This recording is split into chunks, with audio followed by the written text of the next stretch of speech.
नमस्कार साथियों। आज मैं मगध का उदय से संबंधित दूसरा वीडियो लेकर के आया हूं और आप लोगों का बहुत बहुत स्वागत करता हूं। आप इसके पहले जो वीडियो देखे हैं और लाइक किए हैं, सब्सक्राइब किए हैं, उसके लिए बहुत बहुत धन्यवाद। दोस्तों के पास भी पहुंचाइए, क्योंकि इसके लिए कोई कॉस्ट नहीं रखा गया है। अनअकैडमी में यह फ्री क्लास चल रहा है, यह बहुत बड़ी बात है। तो अधिक से अधिक लोगों के पास आप पहुंचाइए। और आप देखिएगा, परीक्षा में जब आप जाइएगा तो जो यह चैप्टर हम लोग पढ़ रहे हैं, यहाँ से अगर प्रश्न पूछा जाएगा तो आपका आंसर जो है वह बिल्कुल आसान हो जाएगा और आप उसको निश्चित रूप से सही करके आएंगे। हम लोग साथियों ब्रादर्स वंश के बारे में पढ़े हैं, हर्यक वंश के बारे में पढ़े हैं और हर्यक वंश में बिंबिसार तक हम लोगों ने पढ़ लिया है। अब इसके बाद मगध के उदय में हर्यक वंश के यह शासक है, जिसमें अजातशत्रु उदयन, यह जो आप तीन देख रहे हैं, यह अयोग्य शासक थे। मतलब उदयन के बाद पतन की तरफ जो है वह अग्रसर होने लगता है यह वंश जो है। तो यहीं तक मुख्य रूप से हम लोगों को पढ़ना है और जो भी प्रश्न बनता है, आप क्वेश्चन बैंक होगा तो आप देखिएगा, तो यहीं तक जो है वह प्रश्न बनता है। हम लोगों ने पढ़ा कि बिंबिसार वैवाहिक संबंध का सहारा लेकर के अपने राज्य को सुरक्षित रखते हुए सफलतापूर्वक शासन किया और पूर्ण रूप से उसको सफल माना जाता है। साम्राज्यवाद की प्रक्रिया जो है यहीं से मगध का शुरू होता है और उसको आगे बढ़ाने का कार्य जो है अजातशत्रु के द्वारा किया गया। अजातशत्रु हम लोग चर्चा कर चुके हैं कि अपने पिता की हत्या करते हैं और हत्या करने के बाद गद्दी पर आसीन हो जाते हैं। तो इन्हीं के बारे में हम लोग चर्चा करेंगे। इनका भी कार्यकाल लंबा ही है, 493 ईसा पूर्व से लेकर के 460 ईसा पूर्व। अब देखिए, पिता की हत्या करता है और गद्दी पर आता है। तो पिता की जब हत्या कर दिया और गद्दी पर आया तो कौशल राज्य जो था, जो मित्रवत संबंध कायम किया था बिंबिसार ने, वह नाराज हो गया और काशी का जो एक गांव मिला था बिंबिसार को, उसको कौशल ने वापस ले लिया। क्यों ले लिया? तो एक कहानी है यह कि जब बिंबिसार की हत्या अजातशत्रु करते हैं, अपने पिता की हत्या, तो कौशल देवी इस सदमे को बर्दाश्त नहीं कर सकी और कौशल देवी की भी मृत्यु हो जाती है। जब कौशल देवी की मृत्यु हो गई तो कौशल प्रदेश जो था वह इसका भी उत्तरदायी अजातशत्रु को ही मानता है। इसलिए मानता है कि अजातशत्रु अगर अपने पिता का वध नहीं करते तो हो सकता था कि कौशल देवी और अधिक दिनों तक जीवित रहती। इसीलिए नाराज होकर के वह जो एक गांव बिंबिसार को मिला था उसको वापस ले लिया गया। बिंबिसार के बाद अजातशत्रु ने जब मांग किया, इनकार कर दिया गया, तब बिंबिसार गुस्से में आते हैं और विशाल सेना का गठन करके कौशल पर आक्रमण कर देते हैं। अंग को पहले मिलाया जा चुका था, महाजनपद को। अब बारी किसकी है? तो अब बारी है कौशल की।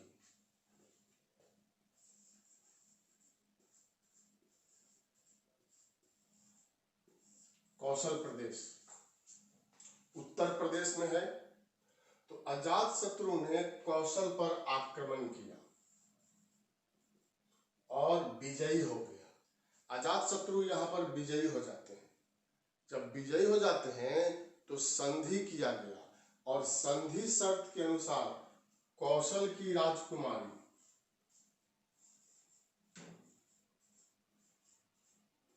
वजीरा थी, कौशल की राजकुमारी वजीरा के साथ अजातशत्रु का विवाह हुआ और इसने संपूर्ण काशी पर नियंत्रण कर लिया। इस तरह से कौशल जो एक महत्वपूर्ण महाजनपद के रूप में स्थापित था, अब वह आकर के मगध के अधीन हो गया। परीक्षा में पूछा भी गया है कि कौशल और वैशाली पर किस मगध के शासक ने नियंत्रण स्थापित कर लिया, तो आपको जवाब देना है और वह जवाब होगा अजातशत्रु। तो कौशल भी मिल गया। अब वैशाली से बिंबिसार ने वैवाहिक संबंध स्थापित किया था, मित्रवत संबंध स्थापित किया था। तो अजातशत्रु वैशाली के विरुद्ध भी अभियान कर देता है। लिखा हुआ पुस्तक में कहानी की तरह आपको याद होगा, हो जाएगा। अब अजातशत्रु यहाँ पर वैशाली,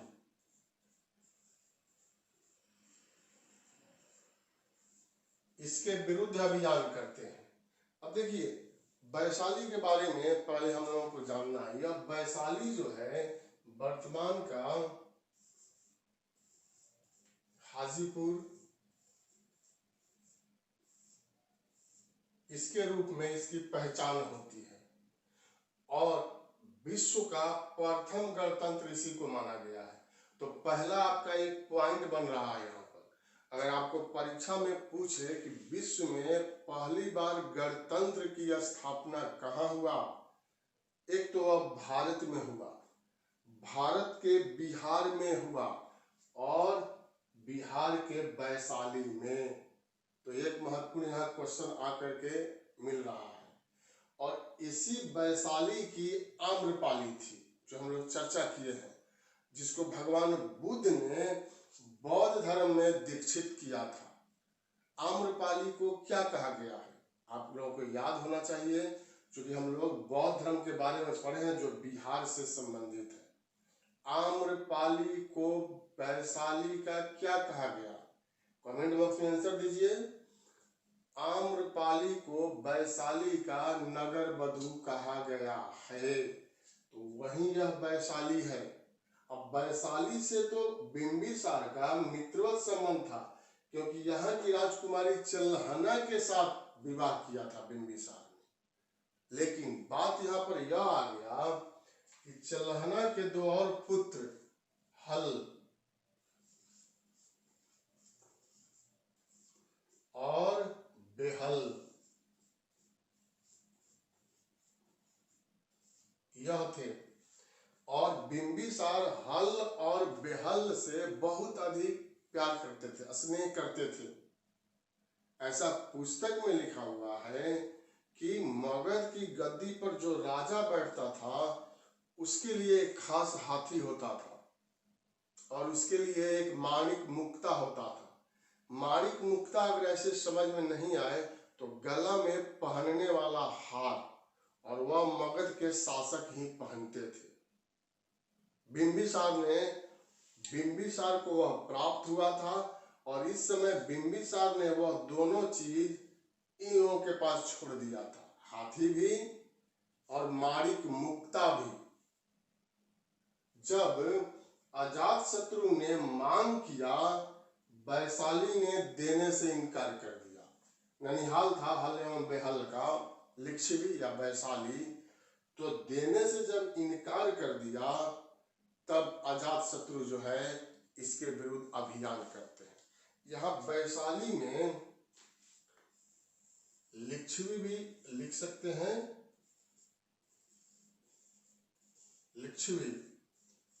लिच्छवी गणराज्य या वैशाली में गणराज्य की स्थापना। तो वैशाली के अंतर्गत यहाँ लिच्छवी, विकल्प में कभी वैशाली दे देगा तो कभी लिच्छवी दे देगा। अब अभियान करते हैं, लेकिन हम पहले भी चर्चा किए हैं कि यह लिच्छवी गणराज्य जो था या वैशाली गणराज्य जो था वह संघ में संगठित था।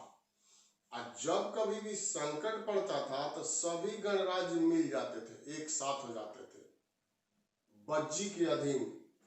बज्जी जो महाजनपद था तो काफी शक्तिशाली हो जाते थे। अजातशत्रु को यह अंदाजा था कि संग में जब तक फूट नहीं डाला जाएगा वैशाली या लिच्छवी को पराजित नहीं किया जा सकता है। तो चाल चलता है। अजातशत्रु कूटनीतिज्ञ व्यक्ति था और इसने अपने मंत्री का नाम यहां लिख रहे हैं, वश्यकार।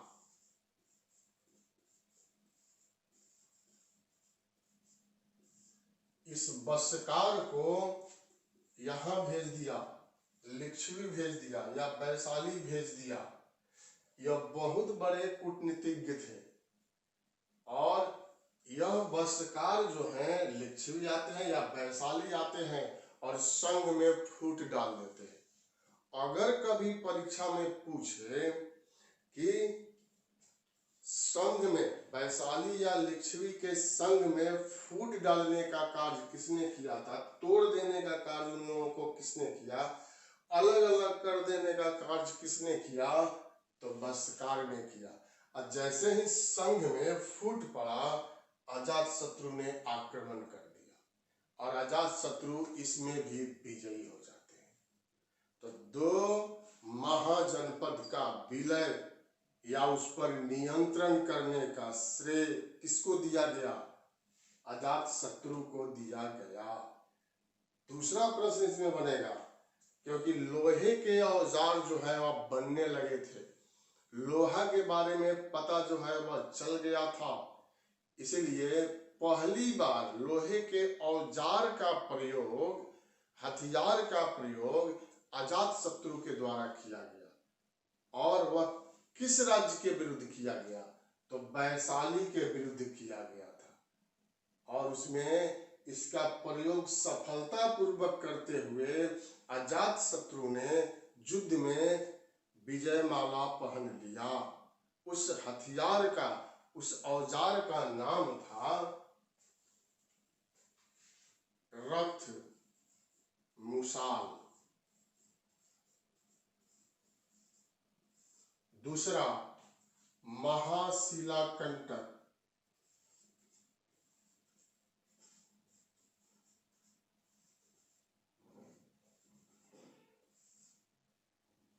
यही नाम है, रथ मुसाल। रथ शब्द है इसमें, रथ जोड़ मुसाल। एक ऐसा रथ था जिसमें चारों तरफ अस्त्र शस्त्र लगे हुए थे और उस रथ को दुश्मनों के बीच में छोड़ दिया जाता था और वह गाजर मूली की तरह काटते हुए निकल जाता था। तो उसी को यहाँ पर रथ मुसाल के नाम से संबोधित किया गया है। महाशिलाकंटक। महा बड़े बड़े, शिला माने चट्टान, कंटक माने फेंकने वाला। महाशिलाकंटक यह एक ऐसा तोप होता था जो बड़े बड़े पत्थर को बहुत दूर दूर तक फेंक देता था। तो उसी को महाशिलाकंटक कहा गया है। इसी दो हथियार का प्रयोग करते हुए अजातशत्रु ने किस गणतंत्र राज्य को अपने साम्राज्य में मिला लिया, तो वह था वैशाली, वह था लिच्छवी। और साम्राज्य का विस्तार जो है इसके समय में और अधिक हो जाता है। बिंबिसार और अजातशत्रु इन लोगों ने राजगीर को राजधानी बना करके शासन व्यवस्था को संचालित किया था। अब अजातशत्रु साम्राज्य का विस्तार करते हैं और इनको पुराण में इस अजातशत्रु को कुनिक कहा गया है। अभी तक यह पूछा नहीं है, यह कुनिक, यह तो परीक्षा में नहीं पूछा है किसको कहा गया, लेकिन अगर पूछ देगा तो यह अजातशत्रु को जो है वह कहा गया है। अजातशत्रु का सैन्य अभियान पूर्ण रूप से यहाँ पर सफल होता है, लेकिन इनकी सबसे महत्वपूर्ण उपलब्धि जो है वह माना गया बौद्ध संगीति का आयोजन करना। अब आपसे हम यहाँ पर प्रश्न पूछेंगे, क्योंकि मैंने वह चैप्टर जो है वह पढ़ा दिया है केवल मेरा कार्य पढ़ा करके आगे बढ़ते चले जाना नहीं है, आपकी तैयारी कराना मुख्य उद्देश्य है।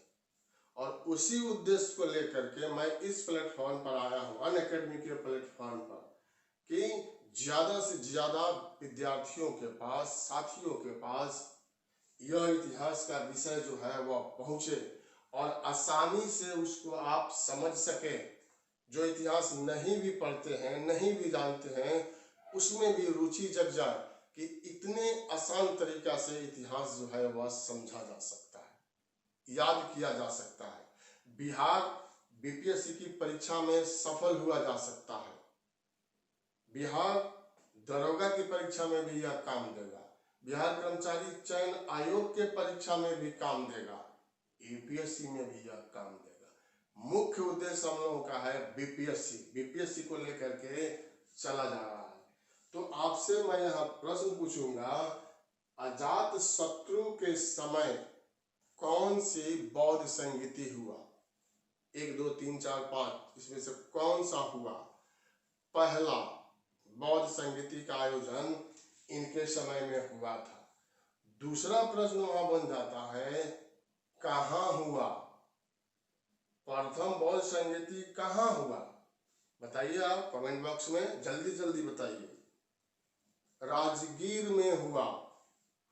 गिरिब्रज भी कहते हैं राजगीर को, बसुमती भी कहते हैं राजगीर को।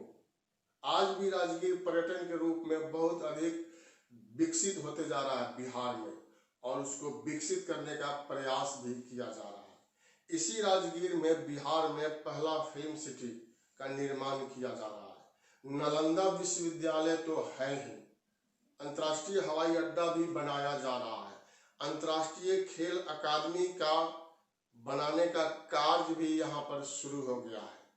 इसी राजगीर में बहुत बड़े गुरुद्वारा, जब वह बनकर तैयार होगा तो पटना साहिब गुरुद्वारा से भी वह बड़ा गुरुद्वारा होगा।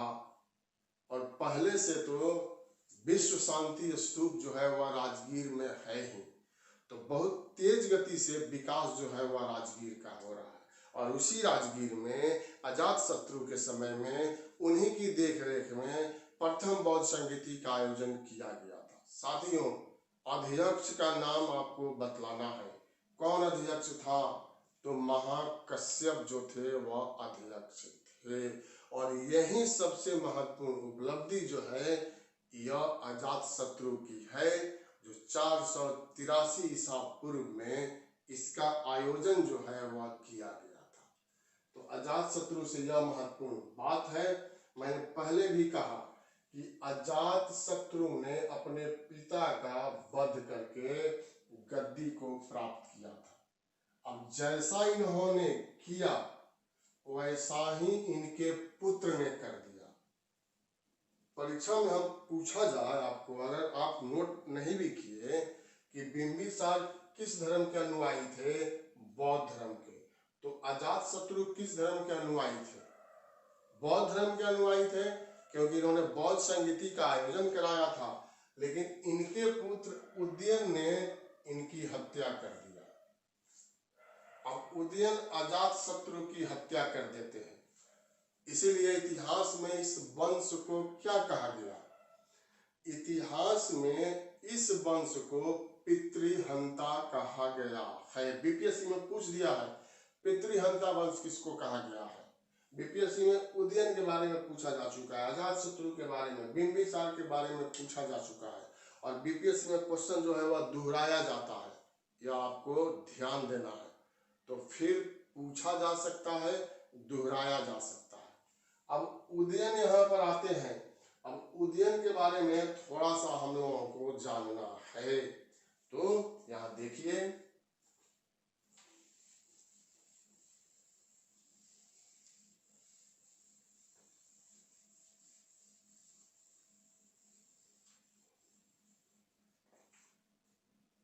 उदयन से 2-3 प्रश्न बनता है और उसी में उदयन की कहानी समाप्त हो जाती है। तो ज्यादा हम लोगों को कहाँ याद करना है? बहुत ही संक्षिप्त याद करना है। उदयन से जो प्रश्न बनेगा वह होगा कि उदयन ने गंगा और सोन गंगा और सोन नदी के संगम पर एक नए नगर का निर्माण कराया। और वह नगर कौन था?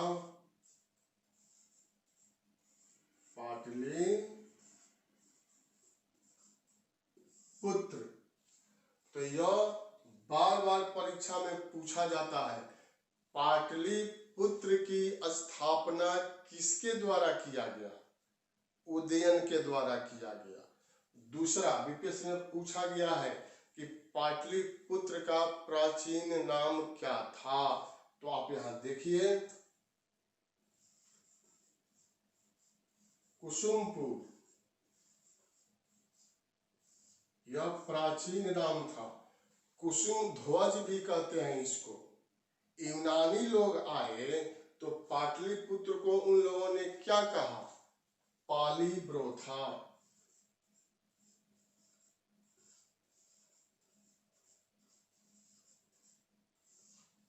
पालीब्रोथा किसने कहा?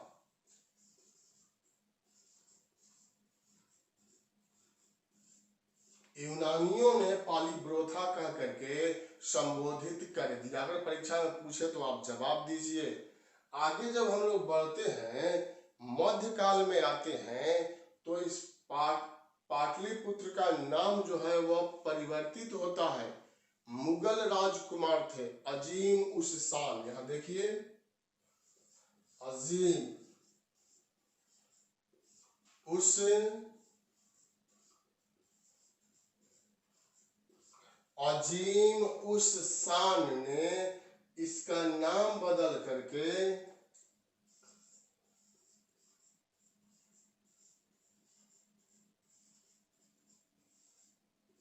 अजीमाबाद रख दिया अपने नाम पर। आज भी अजीमाबाद मोहल्ला जो है वह पटना में है। शेरशाह, बिहार के सपूत शेरशाह, पढ़ेंगे हम लोग आगे। जब मध्यकाल में बिहार का इतिहास पढ़ेंगे तो वहां पर हम लोग शेरशाह के बारे में चर्चा करेंगे। और वह शेरशाह आते हैं, शेरशाह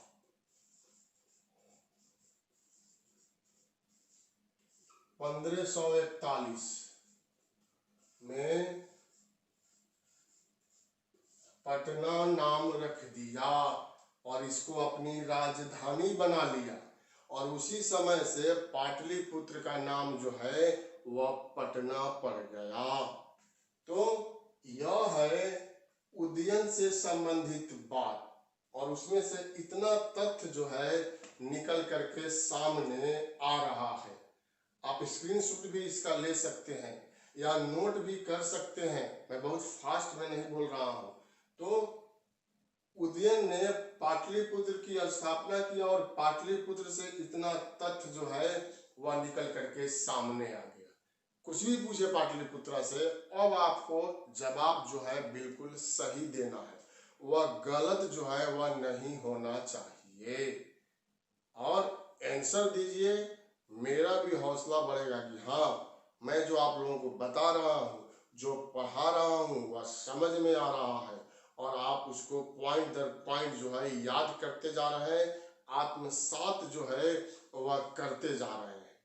उदयन से दूसरा प्रश्न क्या पूछेगा कि सर्वप्रथम पाटलिपुत्र को राजधानी किसने बनाया? तो यही आंसर हो जाएगा, उदयन। उदयन ने सबसे पहले मगध की राजधानी पाटलिपुत्र को बनाया।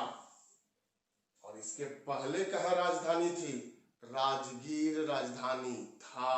अर्थात उदयन ने राजगीर से राजधानी परिवर्तित करते हुए पाटलिपुत्र में राजधानी को स्थापित किया। तीसरा पॉइंट बनेगा उदयन से, किस धर्म का अनुयायी था? यह दोनों किस धर्म के? तो बौद्ध धर्म के। बौद्ध धर्म के अनुयायी थे। यहां चेंज होगा जैन धर्म का। यह उदयन जो है वह जैन धर्म का अनुयायी था। और 3 ही पॉइंट जो है वह उदयन से बनता है।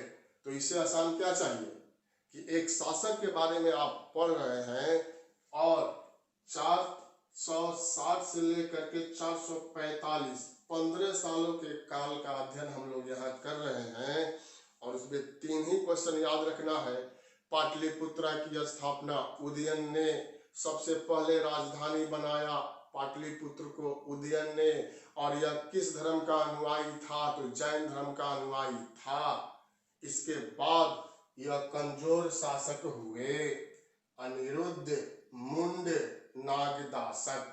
तो इन लोगों से प्रश्न नहीं आता है, इन दोनों से, लेकिन यह चूंकि अंतिम है नागदासक, तो यहाँ से पूछा जा सकता है कि हर्यक वंश का अंतिम शासक कौन था?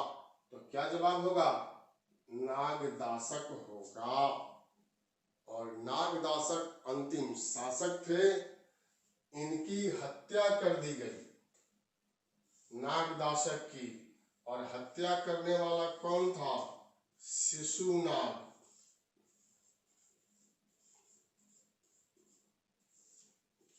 इस शिशुनाग ने इस नागदासक की हत्या कर दिया।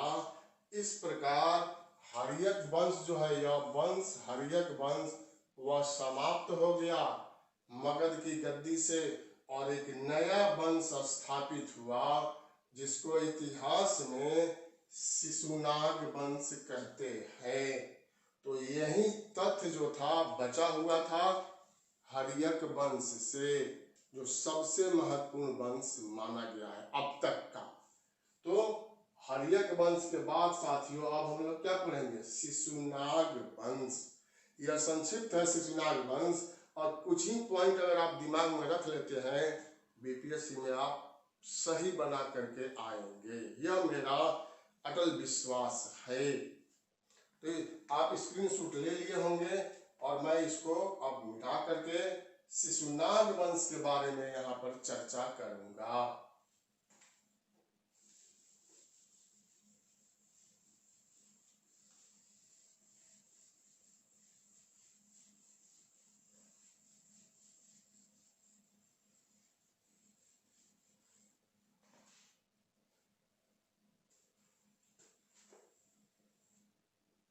शिशुनाग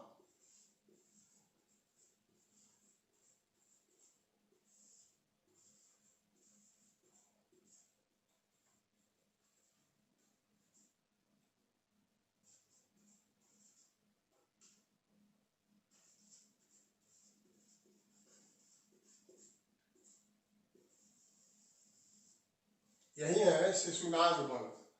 412 ईसा पूर्व से लेकर के 345 ईसा पूर्व तक, बीसी तक यह लोग शासन व्यवस्था को संचालित करते हैं। और इसके बाद दूसरे वंश की स्थापना जो है वह हो जाता है। अब इसमें शासक जो आएंगे आप यहां देखिए, जैसे शिशुनाग,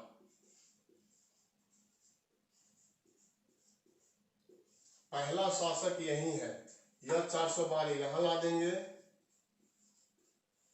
394 बीसी इसका शासन काल है। इसका पुत्र आएगा कालाशोक,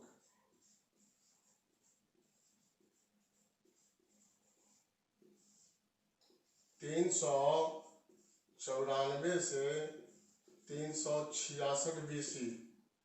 और अंतिम शासक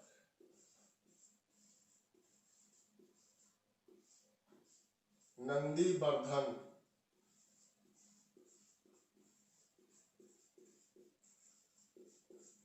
यह 345 यहां ला देंगे हम लोग। तो यही 3 महत्वपूर्ण शासक हैं शिशुनाग वंश के, और इन लोगों ने भी मगध के उदय में महत्वपूर्ण भूमिका निभाया था, सहयोग जो है वह प्रदान किया था। कैसे किया था आप यहाँ देखिए।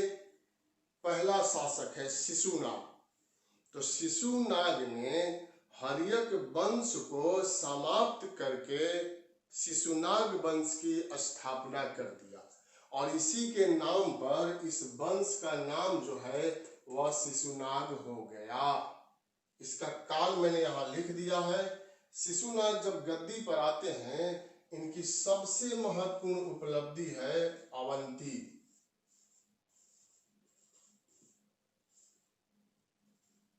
यह अवंती जो है इसको विजित कर लेते हैं। मगध का प्रबल शत्रु था अवंती, और मगध जैसा शक्तिशाली महाजनपद था, और उसको विजित कर लेना यह बहुत बड़ी सफलता का परिचायक है, और इसका श्रेय जो है शिशुनाग को दिया जाता है। तो 2 पॉइंट यहाँ निकला, आपको ध्यान में रखना है। यह तो नहीं पूछेगा कभी कि शिशुनाग वंश की स्थापना किसने किया, क्योंकि यह शिशुनाग के नाम से संबंधित है, तो यह नहीं पूछा जाएगा। लेकिन यह जरूर पूछा जाएगा कि निम्नलिखित में से किस शासक ने मगध में अवंती को मिला लिया। तो वहां पर आंसर क्या होगा, शिशुनाग ने अवंती को मिला लिया। अवंती की 2 राजधानी थी, उज्जैन और महिष्मती। जब अवंती मिल गया मगध में, तो मगध का क्षेत्र और विस्तारित रूप जो है वह ग्रहण कर लेता है। उसके बाद दूसरा पॉइंट, शिशुनाग जब गद्दी पर आते हैं तो यह राजधानी परिवर्तित करते हैं, और पहले राजधानी कहाँ था, पाटलिपुत्र, और राजधानी यह परिवर्तित करके कहाँ बनाते हैं, वैशाली। तो यह आपसे पूछा जा सकता है कि निम्नलिखित में से कौन शासक था जिसने पाटलिपुत्र के स्थान पर वैशाली को राजधानी बनाया। तो वह शासक भी शिशुनाग थे। तो आसान हो गया। राजगीर पहले राजधानी था, उदयन ने पाटलिपुत्र को राजधानी बनाया, और उनके बाद जो हर्यक वंश के शासक थे पाटलिपुत्र को राजधानी बना करके शासन किए। जब शिशुनाग आते हैं तो पाटलिपुत्र के स्थान पर किसको राजधानी बना लिया, वैशाली को राजधानी बना लिया। तो 2 ही तो पॉइंट याद रखना है। अवंती को किसने विजित किया, वैशाली को किसने राजधानी बनाया, तो वह आंसर हम लोगों का हो जाएगा शिशुनाग। इनकी मृत्यु हो जाती है, और तब इनके बाद इनके पुत्र आते हैं जिनका नाम है यहाँ कालाशोक। 394 से 366 बीसी इनका काल है। कालाशोक से भी बहुत कम प्रश्न जो है वह बनता है। पहले तो पुराणों में इसको काक वर्ण कहा गया है, काक वर्ण, पुराण में इसको काकवर्ण कह करके संबोधित कर दिया गया। अब कालाशोक से भी 2-3 ही पॉइंट है, तो यह भी आसान है। पहला पॉइंट आप ध्यान में रखिएगा, बीपीएससी में पूछा गया है, किसने वैशाली से राजधानी परिवर्तित करके पुनः पाटलिपुत्र में स्थापित कर दिया। अब जैसे यहाँ राजधानी बदला था, अब वैशाली से पुनः पाटलिपुत्र को राजधानी बनाया गया। अब यह राजधानी हट गया, और इसका श्रेय किसको दिया गया, तो यह है कालाशोक। याद हो गया होगा। वैशाली से राजधानी परिवर्तित करके पुनः पाटलिपुत्र राजधानी कालाशोक ने बनाया। लेकिन इसकी सबसे महत्वपूर्ण जो उपलब्धि है साथियों, मैंने वो आप लोगों को पढ़ा दिया है पिछले वीडियो में, और यहाँ पर मैं आप लोगों से पूछूंगा, क्योंकि मेरा यह आदत है पूछना, आपको याद कराना, आपको परीक्षा में सफल कराना। तो ये सबसे महत्वपूर्ण उपलब्धि थी कालाशोक की 2य बौद्ध संगीति का आयोजन कराना। अब तो आपके दिमाग में आया होगा 2य बौद्ध संगीति का सब खाका, क्योंकि मैंने इसी बोर्ड पर आप लोगों को बताया था। तो कमेंट बॉक्स में बताइए कि 2य बौद्ध संगीति का आयोजन कहाँ हुआ। 2य बौद्ध संगीति का आयोजन कहाँ हुआ, वैशाली में हुआ। 2य बौद्ध संगीति का आयोजन, जिसको सप्तशतीका भी कहते हैं, 700 बौद्ध भिक्षु यहाँ आए थे। दूसरा, 2य बौद्ध संगीति का अध्यक्ष कौन था। द्वितीय बौद्ध संगीति का अध्यक्ष कौन था? साबक मीर था। और इसी द्वितीय बौद्ध संगीति में पहली बार बौद्ध धर्म में विभाजन हुआ। थेरवादी और महासंघिक नामक संप्रदाय निकल करके सामने आ गया। तो यही तो महत्वपूर्ण पॉइंट है कालाशोक से, और कोई महत्वपूर्ण पॉइंट जो है इससे नहीं बनता है परीक्षा के दृष्टिकोण से। इसके बाद नंदीवर्धन आप यहाँ देख रहे हैं। इस वंश का पूछे कि इस वंश का अंतिम शासक कौन था, तो यह नंदीवर्धन थे। और नंदीवर्धन की हत्या की गई इनकी, और हत्या करने वाला जो व्यक्ति था वह था महापद्म नंद। यही थे। महापद्म नंद ने नंदीवर्धन की हत्या कर दिया, और इस प्रकार यह शिशुनाग वंश जो है वह समाप्त हो गया। मगध से इनका अस्तित्व जो है वह खत्म हो गया, और मगध के उदय में नंद वंश आया। महापद्म नंद ने नंद वंश की स्थापना किया था। यह अब तक का सबसे महत्वपूर्ण वंश माना गया है। तो यहाँ पर हम लोग क्या लिखे हैं? नंद वंश अंतिम है, और इसी की चर्चा हम लोग यहाँ पर करेंगे। उसके बाद मगध का उदय चैप्टर जो है हम लोगों का समाप्त हो जाएगा। लास्ट में 4-5 क्वेश्चन मैं जो पूछता हूँ आप लोगों से पूछूंगा, इसका स्क्रीनशॉट आप ले सकते हैं।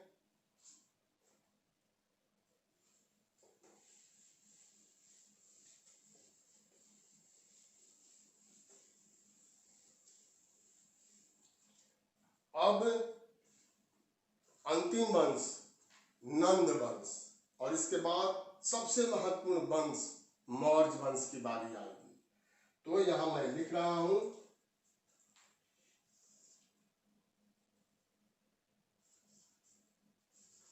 नंद वंश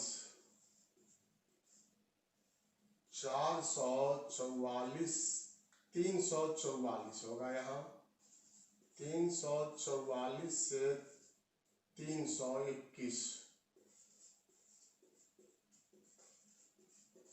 बीसी नंद वंश।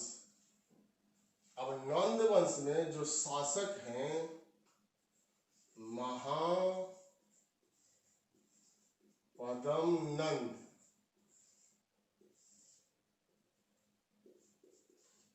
344 से 334, और धनानंद 334 से 321 बीसी। तो दो ही तो शासक हैं, दो ही शासक के बारे में पढ़ना है, तो यह भी आसान हो जाता है। मतलब मगध का उदय चैप्टर जो है वह बिल्कुल आसान है, अगर थोड़ा सा आप इस पर ध्यान दे देते हैं तब। अब यह 4 वंश मैंने यहाँ लिखा था, ब्रादर्थ, हर्यक, शिशुनाग, नंद वंश। तो विद्वानों का कहना है कि यह सबसे अधिक अब तक के संपत्तिशाली और शक्तिशाली वंश था। सबसे अधिक धन जो है इन्हीं लोगों के पास था। पुस्तक में तो यहाँ तक लिखा हुआ है कि इतनी धन संपत्ति थी, हीरा मोती जवाहरात सोना चांदी इतना था कि गंगा नदी के बीच में जो है कुआं बनाया गया, और उसी में धन संपत्ति रख करके उसको ढक दिया गया कि आक्रमण अगर कोई विदेशी करता है तो उसको वह धन संपत्ति जो है वह नहीं मिलेगा। यह पुस्तक की बात है, लेकिन इतना सभी लोग कहते हैं, सभी इतिहासकार कहते हैं कि यह अब तक का सबसे धनी वंश के रूप में माना गया। अब तक का सबसे शक्तिशाली, सबसे विशाल सेना अब तक के इतिहास में इन्हीं लोगों के पास था। इसके साथ यह भी कहा गया है ब्राह्मण ग्रंथों में कि यह लोग शूद्र जाति के थे, निम्न कुल के थे, अछूत थे। मतलब यह नाई जाति से संबंधित थे। नाई जाति जो इस समय है उसी से जोड़ने का प्रयास किया गया है, लेकिन यह सिद्ध जो है वह नहीं होता है। कुछ विद्वानों ने यह कहा कि यह निश्चित रूप से शूद्र होंगे या निम्न कुल के होंगे, क्योंकि चाणक्य जो थे वह ब्राह्मण वर्ण के थे और उनका इन लोगों ने अपमान कर दिया था, इसीलिए यह शूद्र जाति के होंगे।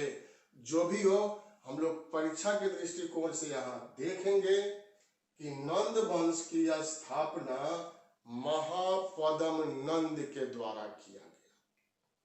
तो यह पूछा जा सकता है परीक्षा में, महापद्म नंद, धनानंद, अग्रसेन, ऐसे करके विकल्प जो है आपको दिया जा सकता है। तो महापद्म नंद ने नंद वंश की यह स्थापना किया। यह काफी शक्तिशाली व्यक्ति माना गया है। कई उपाधि है इसका, जैसे सर्व छत्रांतक, सर्व छत्रांतक की उपाधि इसने धारण किया। सभी क्षत्रियों का विनाश करने वाला इसका अर्थ होता है। इसके बाद अनुलंघित,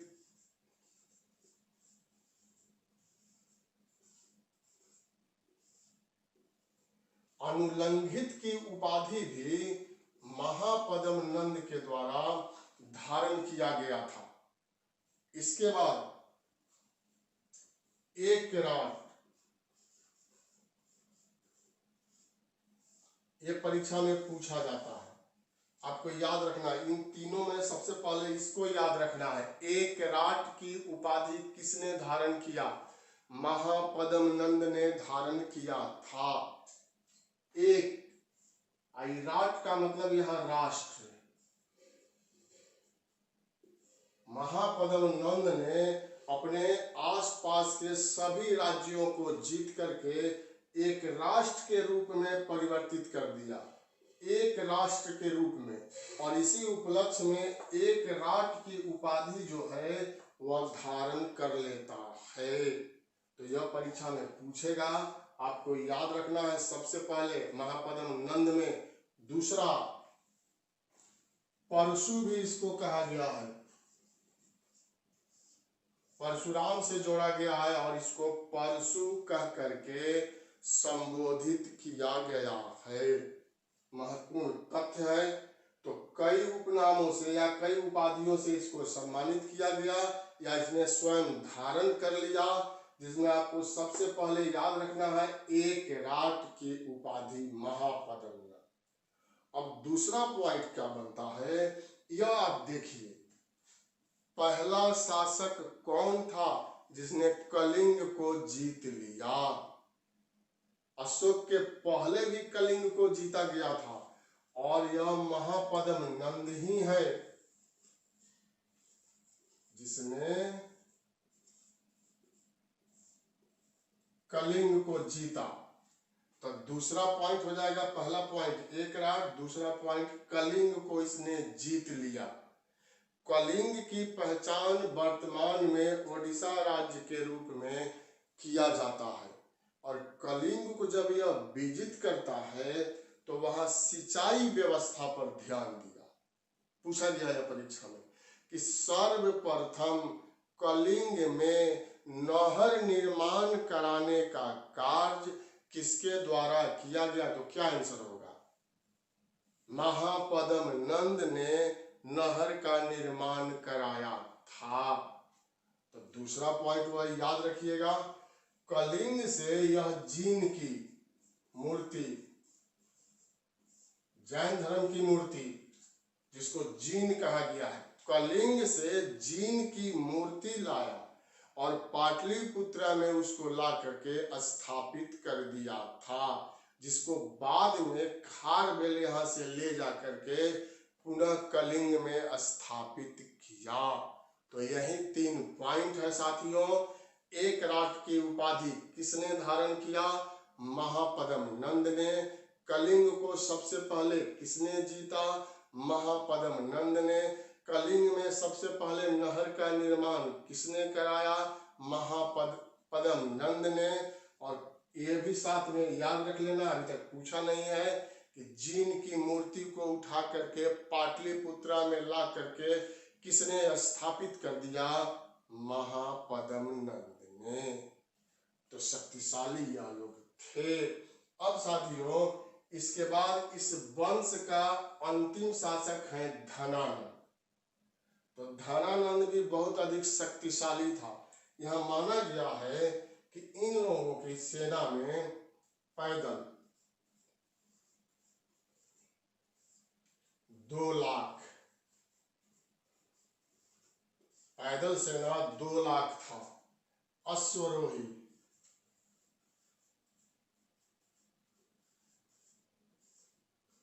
30,000, रथ सेना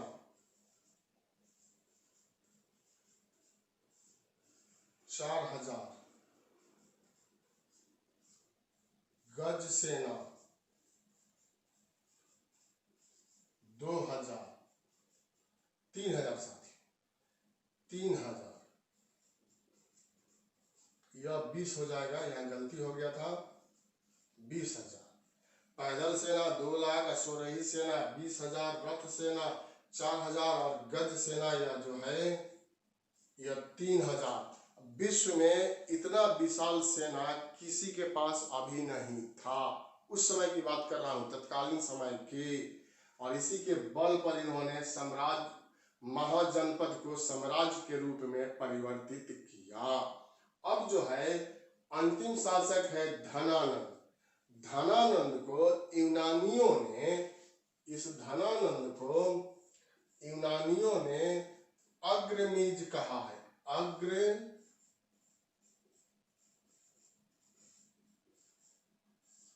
अग्रमीज कह करके संबोधित कर दिया है। यह गद्दी पर आते हैं, यह भोग विलास में ज्यादा जो है वह रुचि रखते थे और इनको अत्याचारी शासक के रूप में परिभाषित किया गया। पुस्तकों में स्पष्ट रूप से लिखा हुआ है कि यह स्वर्णों को प्रताड़ित करने का कार्य जो है वह करते थे और अपने अहम में, अपने भोग विलास में ज्यादा से ज्यादा रुचि रखते थे। मतलब सरल शब्दों में कि अपने सामने किसी को भी कुछ नहीं समझने के लिए तैयार थे, और वह थे धनानंद। तो धनानंद अंतिम शासक थे इस वंश के। और यह वैसा काल है जिस काल में पश्चिमोत्तर भारत में विदेशियों का आक्रमण हो गया था और विदेशी लोग प्रवेश कर गए थे पश्चिमोत्तर भारत में, और पश्चिमोत्तर भारत पर नियंत्रण कर लिया था।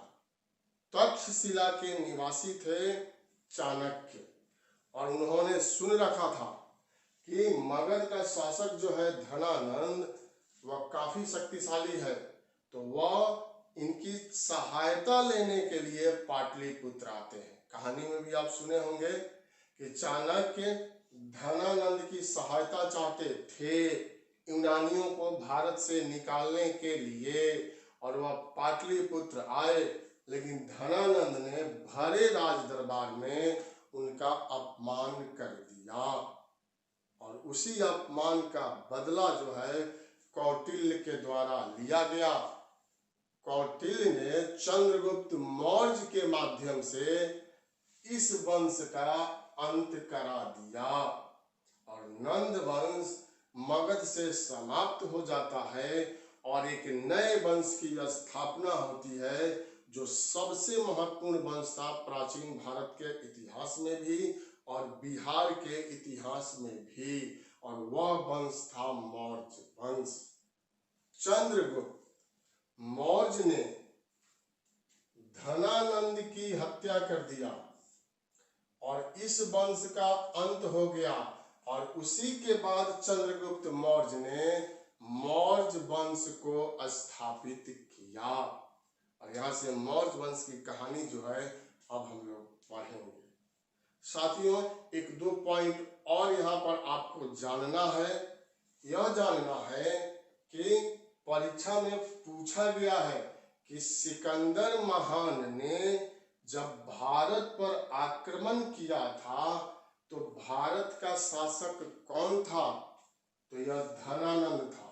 सिकंदर और धनानंद समकालीन थे। सिकंदर बढ़े चला आ रहा था और वह विश्व विजय करने के लिए निकला था और जीतते हुए वह आया। तक्षशिला में आम्भी ने उसके सामने आत्मसमर्पण कर दिया और 326 ईसा पूर्व में पोरस के साथ युद्ध हुआ। भारत के इतिहास में विस्तार पूर्वक इसकी चर्चा जो है वह की जाएगी। तो पोरस भी पराजित हो गए 326 ईसा पूर्व और उस युद्ध को हेडास्पजिस का युद्ध, यहां लिख रहे हैं हेडास्पजिस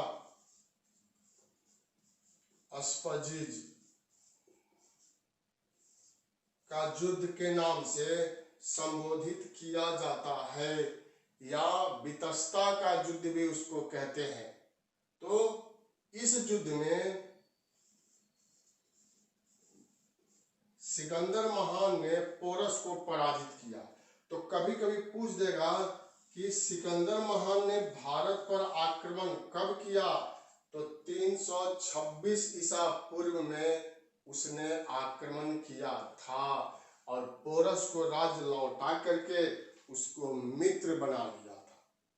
अब उसकी सेना फिर आगे बढ़ती है, तो आगे जब बढ़ती है तो नंदों की सेना से वह भयभीत हो जाती है।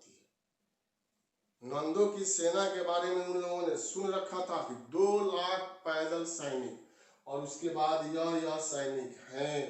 तो ब्यास नदी के किनारे से वह वापस लौटते हैं। ब्यास नदी जो है, इस नदी से आगे बढ़ने से सिकंदर की सेना ने बिल्कुल ही इनकार कर दिया। सिकंदर ने जोश भरने का प्रयास किया। वही सेना आल्पस पर्वत को पार करके आ गई, हिंदुकुश पर्वत को पार करते हुए भारत में प्रवेश कर गई और यहाँ ब्यास नदी से आगे बढ़ने से इनकार कर दिया। तो इसी नदी से सिकंदर जो है किनारे से वापस चला जाता है। इसकी विश्व विजय की सपना भारत में आकर के टूट जाता है और यह नंदों की एक तरह से देन माना जाता है। तो आप समझ सकते हैं कि कितना शक्तिशाली धनानंद था। घमंडी स्वभाव का था, यह उसका एक अपना अलग व्यक्तित्व था, लेकिन सैन्य रूप से वह काफी मजबूत था। यह सिद्ध होता है कि सिकंदर जैसे महत्वपूर्ण शासक की सेना भी इसके सेना से डर जाती है। अब धनानंद की मृत्यु हो गई और सिकंदर यहाँ से जब वापस चले जाते हैं तब मौर्य वंश मगध की गद्दी पर स्थापित होता है और मौर्य वंश एक विस्तृत चैप्टर है। जो भी बिहार से महत्वपूर्ण बात है उसकी चर्चा हम लोग मौर्य वंश के अंतर्गत करेंगे। बाकी की चर्चा हम लोग जब भारत का इतिहास हम शुरू करेंगे तो वहां पर विस्तार पूर्वक आपको पढ़ाया जाएगा। वह आपको केवल बीपीएससी में ही नहीं यूपीएससी में भी आपको काम देगा। आप जब पढ़ेंगे तो आपको लगेगा कि यह बहुत ही महत्वपूर्ण चैप्टर है और इससे बहुत सारे प्रश्न जो है वह बनते हैं। तो यही था आज साथियों मगध का उदय से संबंधित चैप्टर। आप इसका स्क्रीनशॉट जो है वह ले सकते हैं। यहाँ बहुत कम क्वेश्चन बन रहा है। महापद्म से 3 बन रहा है। चूंकि यह अंतिम है धनानंद, तो धनानंद अंतिम शासक था जिसको चंद्रगुप्त मौर्य ने हत्या कर दिया। धनानंद सिकंदर महान का समकालीन था और सिकंदर की सेना इसी की सेना से डर करके वापस भी चली जाती है।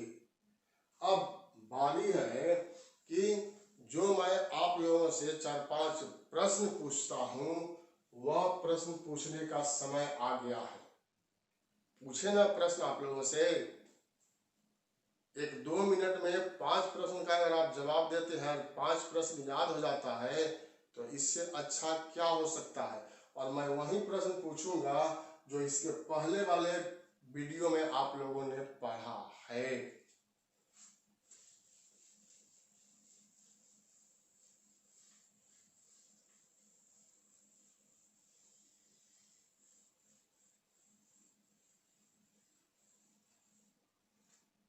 इसके पहले वाले वीडियो में आप लोगों ने बृहद्रथ वंश पढ़ा था और हर्यक वंश में बिंबिसार पढ़ा था। तो उसी से मैं 2-3 क्वेश्चन पूछता हूं। पहला, यहां पर आपको आंसर बतलाना है, बिंबिसार।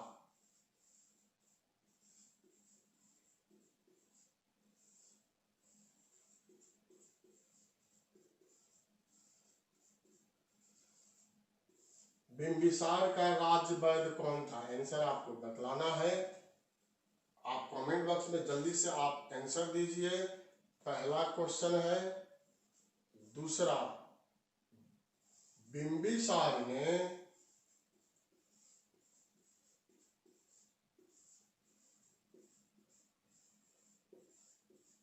किस महाजनपद को मगध में मिलाया? जवाब दीजिए यहां। तीसरा क्वेश्चन, राजगीर का वास्तुकार का नाम? आपको जवाब देना है यहां। चौथा क्वेश्चन, बिंबिसार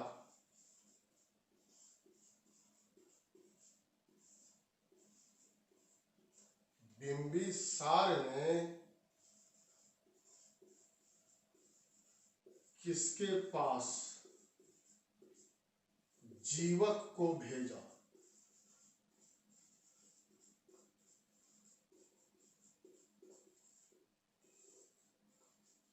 यह 4 क्वेश्चन का आप जल्दी जल्दी जवाब दीजिए। मैं यहां लिख रहा हूं, बिंबिसार का राज्य वैद्य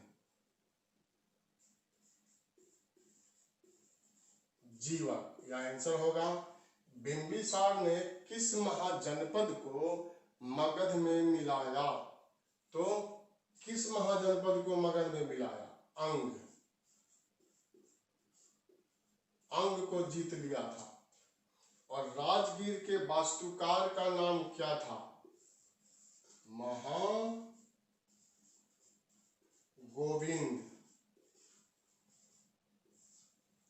चौथा नंबर क्वेश्चन, बिंबिसार ने किसके पास जीवक को भेजा? अवंती के शासक के पास भेजा। और अवंती के शासक कौन थे? चंद्र प्रद्योत। इन्हीं की बीमारी के इलाज करने के लिए बिंबिसार ने अपने राज्य वैद्य जीवक को अवंती भेजा था। तो यह महत्वपूर्ण बात है, आसान बात है, यह निश्चित रूप से आप लोग सभी लोगों को याद होगा। और मैंने यहाँ पूछा। अगला वीडियो हम पढ़ाएंगे मौर्य वंश के बारे में, जो बिहार से संबंधित है।